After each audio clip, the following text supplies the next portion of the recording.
Ruas Jalan Basuki Rahmat tepatnya depan Depot Kayu Laris dari arah Simpang Lampu Abang Angkatan 66 menuju ke Simpang Polda mendadak mengalami kemacetan. Penyebabnya karena ada sikok mobil minibus yang dikemudikan oleh PNS BKKBN Sumsel Sudem nombor marka jalan. Beruntung kejadian tersebut tidak nimbul ke korban, di mana sopir mobil bernama Rustam berhasil ditolong warga metu dari jero mobil. Menurut pengakuan Rustam, pada waktu kejadian dirinya posisi tidak sadar karena bawaan ngantuk, sehingga pas Sudem nombor dia langsung tersadar.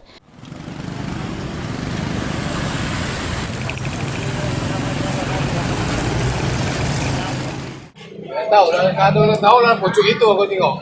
Oh, Apa itu? Apa ringnya beleng? Tidak ada kaki beleng ni, tak kalau ada kaki. ngantuk apa kita Pak tadi? Tidak ngantuk, tapi kalau aku tidak ada apa-apa. Saat langsung hilang. Dah sampai pucuk ini. Jembatan juga ini, ada apa? Jadi tidak sadar kita tadi bawanya Pak ya? Apa? Tidak sadar. Sadar sampai pucuk situ. Tadi pas di situ tadi yang naik itu tidak sadar kan ya? Tidak sadar. Berapa meter dari situ? Dengan kejadian ini, petugas Lantas Polresta Palembang yang datang ke lokasi kejadian langsung ngatur kondisi lalu lintas. Selanjutnya dibantu warga mobil minibus ini dievakuasi. Firman Hidayat, PAL TV.